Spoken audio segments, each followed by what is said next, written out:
Olá navegante, seja bem-vindo ou bem-vinda, eu sou o Juarez Júnior e você está no canal Makernauta. O vídeo de hoje mostra a fixação do quarto eixo na base da minha CNC Revolution 2, respeitando sua área útil e a perpendicularidade dos eixos XY.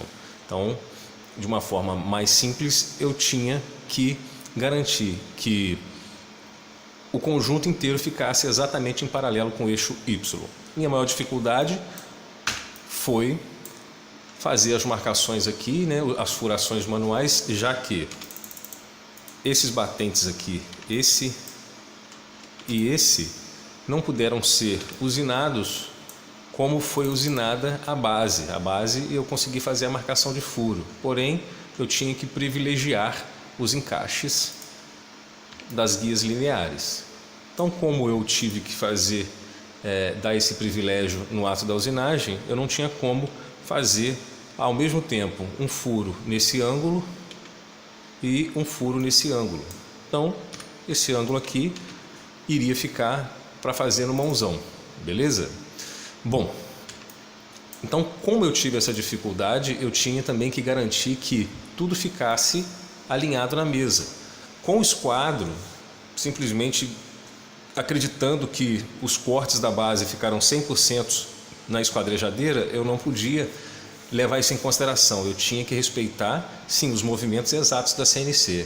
Como eu não conseguiria furar, por exemplo, esses dois furos traseiros, eu me baseei nos dois furos dianteiros da base do ponto. E aí o que eu fiz? Desenhei círculos. Deixa eu mostrar aqui para vocês. Desenhei círculos. Olha aí, ó, em cima dos furos dianteiros da base, e por eles eu me guiei. Então eu tive que fazer mais dois furos aqui para poder garantir que essa peça de batente também ficasse paradinha, 100%, que ela não podia só ficar enfiada aqui dentro. Então tá lá, eu centralizei a peça, tirei a direção do parafuso das guias lineares e fiz a fixação com dois parafusos. Agora eu tinha que garantir o paralelo das guias lineares, e eu também não podia só confiar que o encaixe aqui dentro ia me garantir o posicionamento perfeito para que eu pudesse fazer a furação dessa peça aqui, já que ela não foi usinada no início do projeto. Então, a solução que eu tive foi encontrar os centros das guias, que são de 41 milímetros de distância entre os eixos, e aí, da mesma forma que eu fiz aqui, eu fiz para a guia do lado direito. Eu sei que a guia tem 8 milímetros, joguei 4 para fora e eu tinha que fazer um batente na lateral da guia para que a guia não balançasse, nem aqui atrás, nem aqui na frente e nem aqui atrás. Como eu ia encontrar uma peça perfeita que ficasse exatamente na medida do furo? Simples, eu tinha várias fresas do mesmo calibre, do mesmo diâmetro que eu ia fazer os furos, ou seja, fresas de 3.175. Então eu dividi uma fresa no meio, matematicamente falando, e uma fresa de 3.175 dividida por 2 tem aproximadamente 1.5875, Então eu fiz uma marcação com a linha de guia e a marcação de linha de guia Y, e fiz uma marcação de linha de guia X. E aí eu desenhei um círculo aqui e a mesma coisa eu fiz para esse lado. Aproveitei a linha de guia em paralelo com o Y e depois risquei uma linha de guia em paralelo com o X no centro do furo. E aí fiz mais duas marcações, uma aqui e uma aqui. E logo após, as marcações centralizadas com a peça batente traseiro do contraponto. Bom, está explicado o que eu fiz, então aqui não tem mais explicação. O que eu quero mostrar é o seguinte: antes eu tive que garantir que essa medida da extremidade do contraponto até aqui na frente, eu tinha que descobrir qual era essa medida. Então eu fiz um cálculo lá na peça e um cálculo aqui. Eu respeitei o que era físico e o que é lógico aqui, eu reajustei dando 395 milímetros de distância. Então aí eu já pude começar a gerar meu G-code. Então desenhei um círculo aqui, um aqui, que é o círculo que faria a marcação para o furo da base do ponto, os dois furos na marcação do batente das guias do contraponto e os furos 1, 2, 3, 4, que faziam o posicionamento em paralelo das guias, e aí sim, tudo isso me garantiria que eu conseguiria fazer as furações manuais nessas peças e conseguiria colocar o eixo, o quarto eixo no lugar. Bom, eu espero que vocês tenham entendido. Eu vou mostrar para vocês aqui o que eu fiz. Eu não vou salvar isso aqui. Peguei aqueles círculos que eu fiz com todas as marcações, gerei um grupo, trouxe para cá e inverti, porque a parte negativa é a parte da base e a parte positiva é a parte mais anterior do contraponto, ou seja, até onde o contraponto pode vir. Então, essas peças positivas é até onde o contraponto pode vir, e essas peças negativas é onde o ponto fica fixo e não tem movimentação. É claro, deveriam existir mais 2 furos como esses aqui atrás, só que esses furos eu posso fazer com a furadeira normal, sem problema. Posso fazer a marcação, tirar o ponto, fazer o furo e depois colocá-lo no lugar, ou furá-lo na mesma posição, parafusar e vai ficar tudo certinho. Então tá aí, eu gerei o G-Code. Esse G-Code eu trouxe para cá. Deixa eu botar uma visualização superior. Tá aí, e mandei usinar. Ele foi lá, fez essas marcações com 70% do MDF, em 70% do MDF. Então eu já tinha a marcação para poder travar a maioria das peças na mesa. Foi só fazer essa furação manual na peça que não tinha sido usinada e essa furação manual na peça que não tinha sido usinada.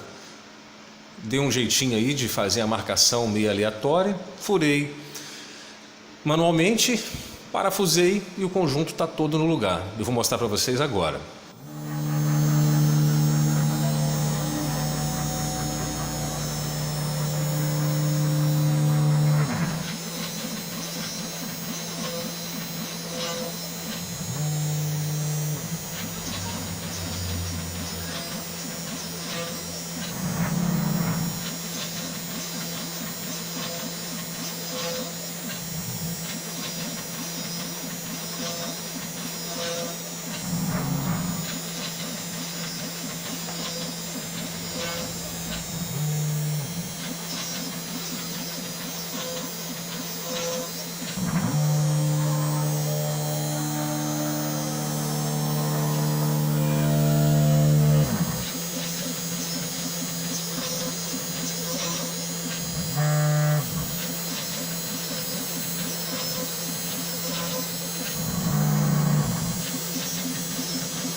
Então vocês viram aí a marcação dos furos que prendem as peças na mesa e que garantem também